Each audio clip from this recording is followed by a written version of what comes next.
ৰাজীৱ ভৱনত কংগ্ৰেছৰ সংবাদমেল ইস্তাহাৰ কমিটিৰ অধ্যক্ষ গৌৰৱ গগৈ এপিচিচিৰ সভাপতি ৰিপুণ বৰাৰ সংবাদমেল অসম বচাও আহক শ্লোগানেৰে কংগ্ৰেছৰ অভিযান ৰাজ্যৰ পৰামৰ্শ বিচাৰি আহ্বান জনায় কংগ্ৰেছে ভিডিঅ' বনাওক আৰু আইফোন পাওক গৌৰৱ গগৈ ৰাজ্যলৈ তোপ পুৰস্কাৰ হিচাপে প্ৰতিদিনে এটাকৈ দিব আইফোন কংগ্ৰেছৰ ৱেবছাইটত দিবলৈ ৰাজ্যক ভিডিঅ' প্ৰেৰণৰ আহ্বান অসমৰ সমস্যা প্ৰতিফলিত কৰি ভিডিঅ' বনাবলৈ আহ্বান ৰাজ্যক 14 দিনৰ অসম বচাও আহক কেম্পেইন গৌৰৱ গগৈ ইস্তাহাৰ কমিটিৰ অধ্যক্ষ গৌৰৱ গগৈ আৰু এপিচিচিৰ সভাপতি ৰিপুণ বৰাই এক সংবাদমেল সম্বোধন কৰি ৰাজ্যৰ দিহা পৰামৰ্শ বিচাৰিছে আৰু যাৰ বাবে শ্ৰেষ্ঠ পৰামৰ্শদাতাক প্ৰত্যেক দিনাই আইফোন বা নগদ ধনৰ পুৰস্কাৰ দিয়া হ'ব বুলি আজি তোপ দিলে সংবাদমেলত গৌৰৱ গগৈয়ে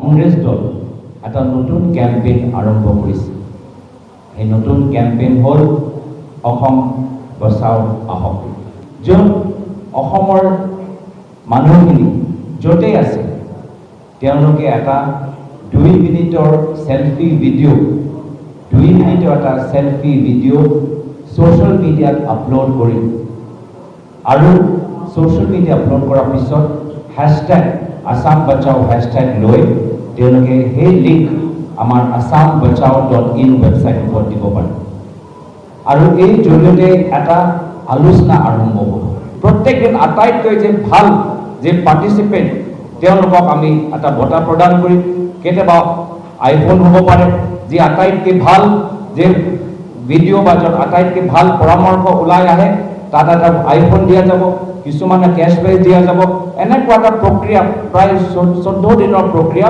এনেদৰে চলি থাকিব অসম লোকসেৱা আয়োগৰ অধ্যক্ষ ৰাজীৱ কুমাৰ বৰাৰ শপত গ্ৰহণ ৰাজভৱনৰ দৰবাৰ হলত শপত গ্ৰহণ ৰাজীৱ কুমাৰ বৰাৰ ৰাজ্যপাল জগদীশ মুখীয়ে শপত বাক্য পাঠ কৰালে বৰাক শপত গ্ৰহণ অনুষ্ঠানত উপস্থিত থাকে মুখ্য সচিব জিষ্ণু বৰুৱা অতিৰিক্ত মুখ্য সচিব VS ভাস্কৰ আৰু এপিএছৰ সদস্য সঞ্জীৱ গোহাঁইও উপস্থিত থাকে এই অনুষ্ঠানত as by law established and that I will uphold the sovereignty and integrity of India that I will duly and faithfully and to the best of my ability knowledge and judgment perform duties of my office without fear or favor affection or ill will and that I will uphold the constitution and the laws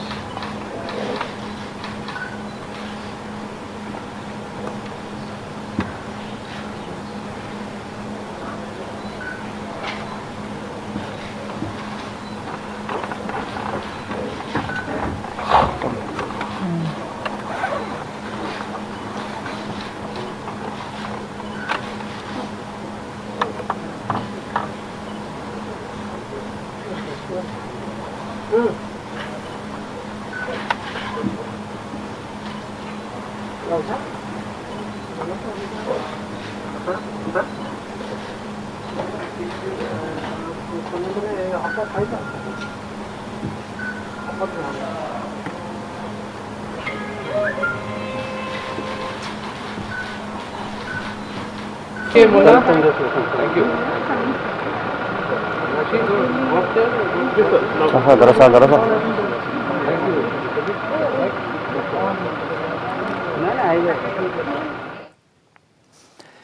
যিমূলা বাঢ়ে তাৰ দুপাততেই চিন বয়স কম কিন্তু কাম ডাঙৰ কোৱা হয় প্ৰতিভাধৰ পৰিচয় শৈশৱ কালতে পোৱা যায় নেটৱৰ্ক 18ৰ এই অভিযানত এনে কিছুমান প্ৰতিভাধৰক পৰিচয় কৰি দিব বাইজুছ য়ং জিনিয়াছত পিছৰ সপ্তাহত অডিচি নৃত্যৰ বাবে শ্ৰীনিকাৰ প্ৰতিভা দেখুৱাইছিল আৰু শ্ৰীনিকাক উৎসাহ জনাইছিল ৰাজকুমাৰ ৰাৱে চাও আহক ইয়াৰ কিছু অংশ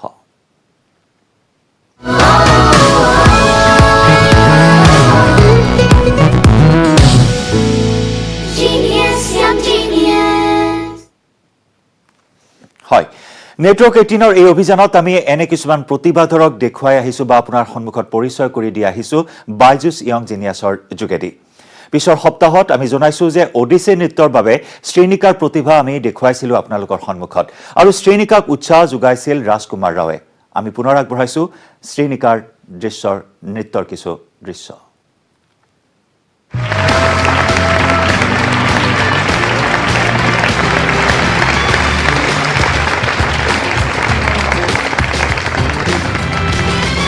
काल करे सो आज करे सो अब, पल में परलय होएगी बहुरी करे को कब।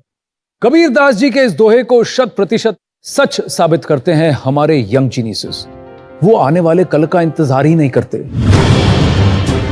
देश के कोने कोने से ढूंढे गए कई यंग जीनियसेस में से कुछ खास को चुना है हमारी स्पेशल जूरी ने। बायजूस यंग जीनियस के हर एपिसोड में हम मिलेंगे कुछ ऐसे यंग जीनियसेस से जिनकी उम्र तो छोटी है पर कारनामे बड़े।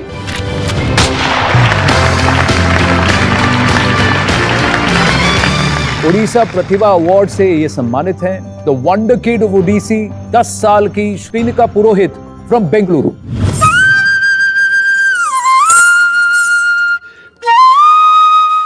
मुझे स्टेज में परफॉर्म करना बहुत अच्छा लगता है।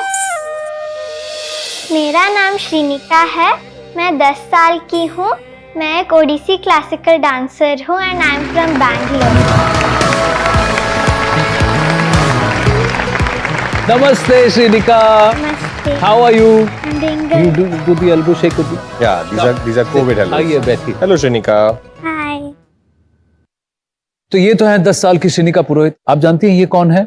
हाँ, कौन है? राजकुमार राव। राजकुमार राव। क्या करते हैं राजकुमार अंकल? एक्टिंग। एक्टिंग। Acting. दो महान डांसर्स हैं हमारे सामने, है ना? तो मैं चाहता हूँ कि आप मुझे जो बेसिक है ना, अगर वो थोड़ा सा सिखा पाए ओडिसी का। आइए। Thank you. Will be my honor. So we will do Chauka number 7 step. ठीक है, so Chauka is one of the very eminent bhangis in Odissi. जब आप लॉर्ड जगन्नाथ को देखते हैं उनका भी पोस्चर ऐसा ही होता है ना? तो जब हम लोग 7 स्टेप करते हैं तो 7 स्टेप्स रखते हैं। धनुपाद कहते हैं इसको। 1 2 3 पृष्ठधनु, 4 5 6 7। वाओ। तुमने माखन खाया? पक्का? झूठ। इधर आओ। ये हांडी किसने तोड़ी? उसने तोड़ी। तुमने कुछ नहीं किया। हाँ? और ये हाथ पे क्या लगा हुआ है इतना सारा माखन? उसने लगाया। श्रीनिका ओनली 10 years old और आपने जब आप 3 साल की थी आपको ऑलरेडी लोगों ने बोल दिया था ये वंडर किड है ओडिसी डांस की। हाँ। चलिए आप रेडी हो जाइए और फिर आपका परफॉर्मेंस देखते हैं। जय भगवती देवी नमो वरदे जय भास्कर शक्र शिरोवनते जय देवी पितामह विष्णुनाथे जय भास्कर शक्र शिरोवनते नमो वरदे।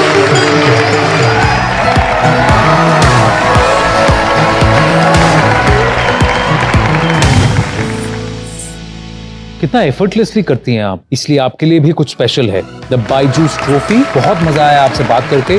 आइए।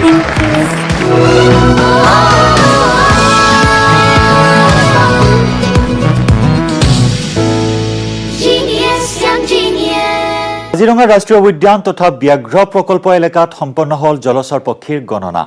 দুদিনীয়াকৈ হোৱা এই গণনা চলিছিল কাজিৰঙা ব্যাঘ্ৰ প্ৰকল্পৰ আটাইকেইটা বনাঞ্চলত। এই গণনাত বিশেষভাৱে জলচৰ আৰু আৰ্দ্ৰ অঞ্চলত বিচৰণ কৰা পক্ষীক সাঙুৰি লোৱা হৈছিল। মঙলবাৰে কাজিৰঙা ৰাষ্ট্ৰীয় উদ্যান কৰ্তৃপক্ষই ৰাজহুৱা কৰে জলচৰ পক্ষীৰ গণনাৰ ফলাফল। ৰাষ্ট্ৰীয় উদ্যান আৰু ব্যাঘ্ৰ প্ৰকল্পৰ অধীনৰ জলাশয়সমূহৰ ৩৫টা অংশ নিৰ্বাচিত কৰি চলোৱা এই গণনাত ১১২টা প্ৰজাতিৰ ৯৩,৪৯১টা চৰাই পোৱা হৈছে। পক্ষী বিশেষজ্ঞ আৰু স্বেচ্ছাসেৱীৰ সহযোগত বাইনকুলাৰ, ৰেঞ্জ ফাইণ্ডাৰ আৰু জিপিএছৰ সহায়ত কৰা এই পক্ষী গণনাত জলচৰ পক্ষীৰ ২২টা পৰিয়াল পোৱা যায় বুলি জানিবলৈ দিয়ে উদ্যানখনৰ ডিএফঅ ৰমেশ কুমাৰ গগৈয়ে। উল্লেখযোগ্য যে বিগত বৰ্ষত জলচৰ পক্ষীৰ গণনাত ১৯,২২৫টা পক্ষীৰ বিপৰীতে ২০১৯ চনত প্ৰথমবাৰৰ বাবে পৰীক্ষামূলকভাৱে কৰা গণনাত ১১,৫০০টা জলচৰ পক্ষী পোৱা হৈছিল।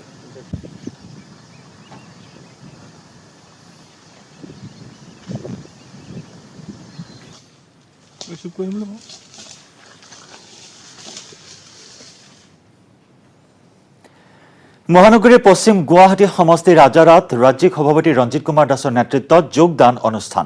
সভাত বিজেপিত যোগদান কৰিলে ৩৯,০০০ লোকে। অনুসূচিত জাতি মৰ্চাই অনুষ্ঠিত কৰিলে বিশাল জনসভা। এই জনসভাত সভাপতিগৰাকীৰ সন্মুখত বিজেপিত যোগদান কৰিলে শতাধিক লোকে। আজিৰ দিনটোত সমগ্ৰ অসমত অনুসূচিত জাতি মৰ্চাৰ প্ৰায় ৩৯,০০০ লোকে বিজেপিত যোগদান কৰে বুলি জানিবলৈ দিয়ে ৰঞ্জিত কুমাৰ দাসে। বটদ্ৰৱাত বদৰুদ্দিন আজমলে গুৰুজনাক অপমান কৰাৰ মন্তব্য অকল AIDFৰ নহয়, কংগ্ৰেছেও একেই বক্তব্য কৰে বুলি মন্তব্য আগবঢ়ায় দাসে। AIDFে অসমক গ্ৰাস কৰা ব্লুপ্ৰিণ্ট ৰচি আছে বুলিও অভিযোগ ৰঞ্জিত কুমাৰ দাসৰ।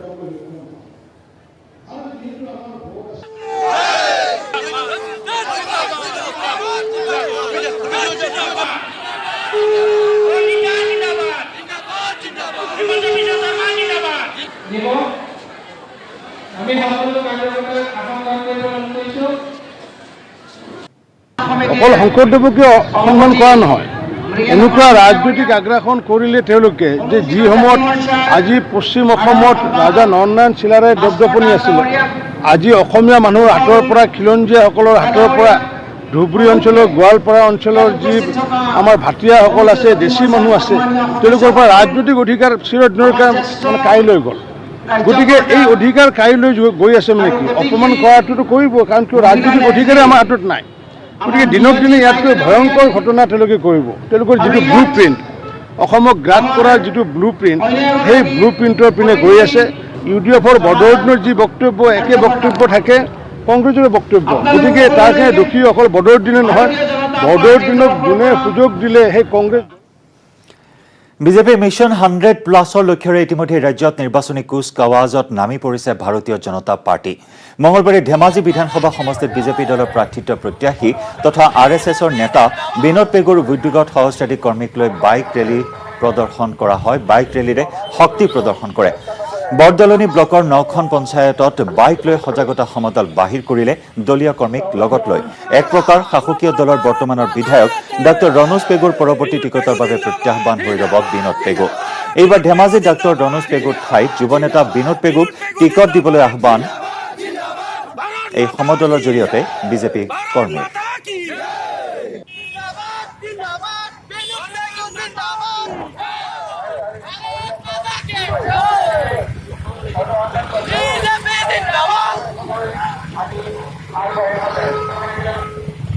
আগবঢ়াইছো আমাৰ সাংবাদিক মন বিকাশ বৰগোহাঁইৰ ৰিপৰ্ট।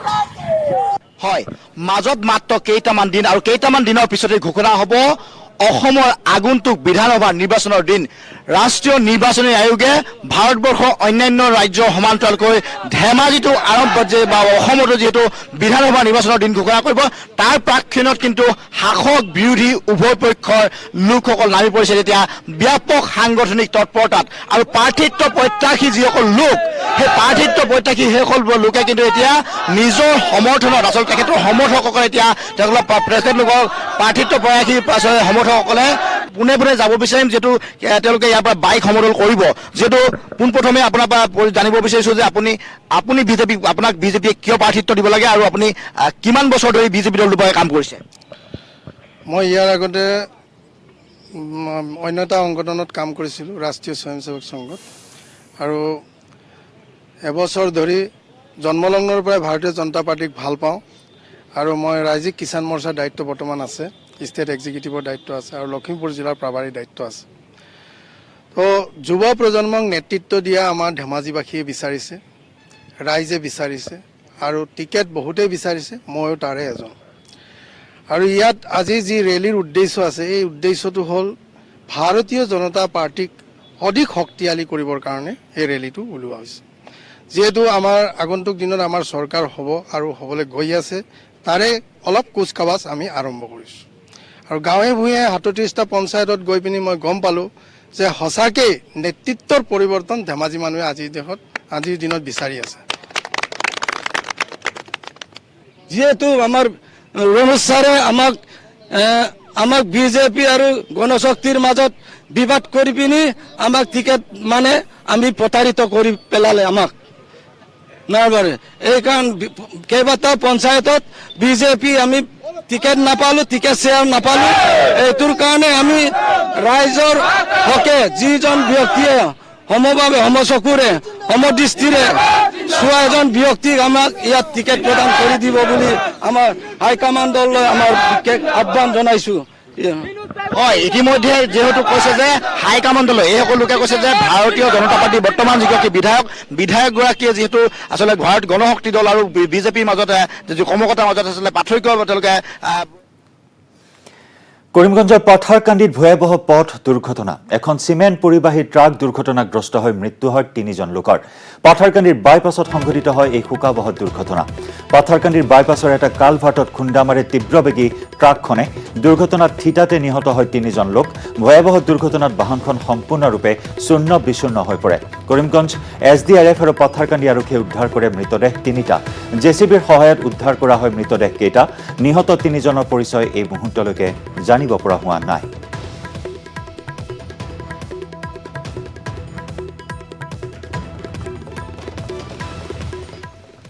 কোকৰাঝাৰৰ বেলগুৰিত বৃহৎ পৰিমাণৰ মাৰণাস্ত্ৰ জব্দ। এটা 56 ৰাইফল, এটা AK-56 মেগাজিন জব্দ। জব্দ কৰা হয় 7.65 mm পিষ্টল, 7.655 পিষ্টলৰ এটা মেগাজিন। আৰক্ষীয়ে জব্দ কৰিছে 29 জাই সক্ৰিয় গুলী। বেলগুৰিৰ এখন হাবিৰ পৰা জব্দ কৰা হয় বৃহৎ অস্ত্ৰ ভাণ্ডাৰ।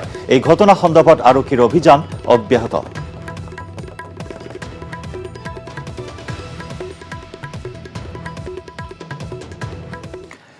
শক্তিখণ্ডত নতুন সংযোজন অসম শক্তি বিতৰক কোম্পানী লিমিটেড চমুকৈ APDCL-ৰ আমিনগাঁৱৰ শক্তি বিভাগৰ উপসংমণ্ডলত ভাৰতৰ ভিতৰত সৰ্বপ্ৰথম আৰু এছিয়াৰ দ্বিতীয়টো CTPT মেচিন সংযোজন কৰা হয়।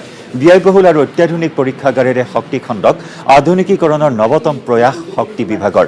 সঠিক প্ৰযুক্তি কৌশলেৰে শক্তিখণ্ডৰ অসাধু যোগানিয়াৰ ব্যৱসায়িক লেকাম লগাই উন্নত লাভদায়ক সেৱা উপলব্ধ কৰাৰ প্ৰয়াস কৰিছে শক্তি বিভাগে। আজি অসম শক্তি বিতৰক কোম্পানী লিমিটেডৰ পৰিচালন সঞ্চালক ৰাকেশ আগৰৱালাই আমিনগাঁৱৰ উপসংমণ্ডলৰ পৰীক্ষাগাৰৰ দ্বাৰ উন্মোচন কৰি শক্তিখণ্ডত সংযোজিত অত্যাধুনিক মেচিনে সঠিক তথ্য যোগান ধৰিব বুলি আশা প্ৰকাশ কৰে। এই পৰীক্ষাগাৰত থাকিব DTR testing bench, control testing bench, CTPT testing bench আৰু মিটাৰ টেষ্টিং বেঞ্চ। ৰাজ্যত 4টা এনে পৰীক্ষাগাৰৰ কাম চলি আছে। শক্তি বিভাগৰ বিষয়া অভিযন্তাৰ উপস্থিতিত পৰীক্ষাগাৰ মুকলিৰ পিছত এক সভাত মিলিত হৈ আগৰৱালাই আজিৰ দিনটো অসমৰ এক গৌৰৱময় দিন বুলি অভিহিত কৰে। যে আমাৰ লেবৰেটৰীটো হৈছে মেজাৰমেণ্টৰ কাৰণে যিটো মিটাৰটো অকল মিটাৰটো নহয়, তাৰ লগত আৰু এটা আমাৰ এটা ইউনিট থাকে CT, মানে তাত মিটাৰটো দিবৰ কাৰণে যিটো আমাক লাগে ইউনিট এটা চেঞ্চৰ ইউনিট CTPT চেট বুলি কয়, এইটো আমাক একচুৱেলি খুব ভাল কোৱালিটিৰ লাগে। এই টেষ্টিং বেঞ্চটো ইণ্ডিয়াত আমি ফাৰ্ষ্ট কোনো ইউটিলিটি লোৱা নাই আৰু ইয়াত একুৰেচি হ'ল 0.02 ক্লাছ। এইটো ইভিন আপোনাৰ CPAৰ যিবিলাক অল ইণ্ডিয়া ষ্টেণ্ডাৰ্ড লেবৰেটৰীজ তেওঁলোকৰ তাতো নাই। এছিয়াৰ ভিতৰত বাংলাদেশে ফাৰ্ষ্ট লৈছিলে, ছেকেণ্ড আমি অসমে লৈছোঁ ইণ্ডিয়াৰ ভিতৰত। একদম লেটেষ্ট টেকনলজি আমি বস্তুবিলাক ইয়াতে কিনি আনিছোঁ আৰু আমাৰ অফিচাৰবিলাক ট্ৰেইণ্ড অফিচাৰ আছে আৰু তেওঁলোকে এতিয়া অলৰেডি এইটো তেওঁলোকে টেষ্টিং আৰম্ভ কৰিছে। এতিয়া আমাৰ যিখিনি ভেণ্ডাৰ আছে তেওঁলোকে এতিয়া সতৰ্ক হ'ব যে আমি এতিয়া APDCL-ত যিকোনো বস্তু আমি দিব নোৱাৰিম। মহানগৰীত বাহৰ বহিৰাজ্যৰ মোবাইল চোৰৰ গেঙৰ গড়চুক আৰক্ষীৰ জালত পশ্চিমবংগৰ মালদহৰ 2টা গভাইত মোবাইল চোৰ। বাইহাটা চাৰিআলিৰ সমীপৰ মদনপুৰৰ পৰা আটক কৰা হয় 2 চোৰক। ধৃত চোৰ দুটা ৰফিকুল আলম আৰু কামেল উদ্দিন আহমেদ। চোৰ দুটাৰ পৰা জব্দ কৰা হয় প্ৰায় 5 লাখ টকা মূল্যৰ 27টা এণ্ড্ৰইড মোবাইল। আৰক্ষীয়ে জব্দ কৰিছে পশ্চিমবংগৰ পঞ্জীয়নকৃত এখন বিলাসী বাহন। মিনহাজ নামৰ এজন লোকৰ এজাহাৰৰ ভিত্তিত আৰক্ষীয়ে চলাইছিল অভিযান।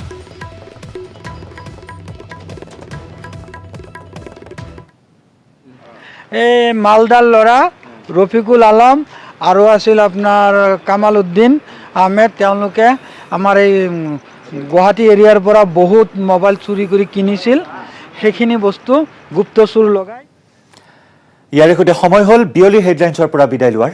নমস্কাৰ।